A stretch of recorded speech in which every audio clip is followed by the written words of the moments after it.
और भारत को global investment hub बनाने की दिशा में सरकार ने एक और बड़ा कदम उठाया है। शेयर मार्केट से लेकर गवर्नमेंट बॉन्ड्स तक विदेशी निवेशकों के लिए कई नियम आसान किए गए हैं। इतना ही नहीं, सरकारी प्रतिभूतियों में निवेश से होने वाली कमाई पर टैक्स रिलीफ का भी ऐलान किया गया है।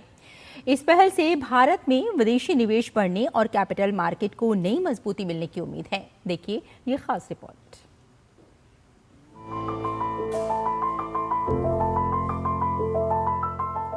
भारत दुनिया की सबसे तेजी से बढ़ती बड़ी अर्थव्यवस्थाओं में से एक है और सरकार लगातार कोशिश कर रही है कि दुनिया भर के निवेशक भारत में ज्यादा से ज्यादा पैसा लगाएं।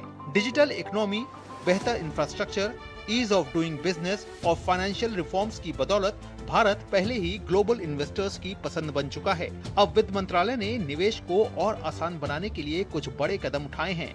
बजट 2026-27 में की गई घोषणा को लागू करते हुए सरकार ने विदेश में रहने वाले व्यक्तिगत निवेशकों यानी individual persons resident outside India के लिए भारतीय शेयर मार्केट के दरवाजे और खोल दिए हैं। अब PROI भी पोर्टफोलियो इन्वेस्टमेंट स्कीम के जरिए भारतीय लिस्टेड कंपनीज के शेयर में निवेश कर सकेंगे। इतना ही नहीं, किसी एक कंपनी में PROI निवेश की सीमा 5% से बढ़ाकर 10% कर दी गई है।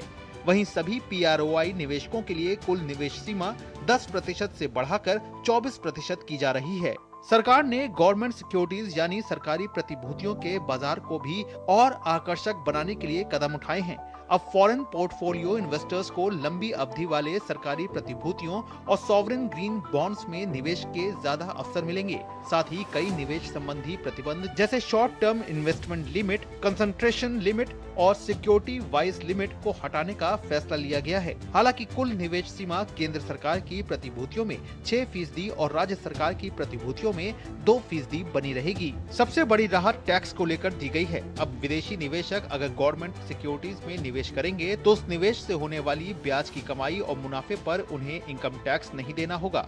ये छूट 1 अप्रैल 2026 से लागू होगी। सरकार का मानना है कि इससे पेंशन फंड्स, इंश्योरेंस कंपनीज और सॉवरेन वेल्थ फंड्स जैसे बड़े ग्लोबल इन्वेस्टर्स भारत की ओर आकर्षित होंगे।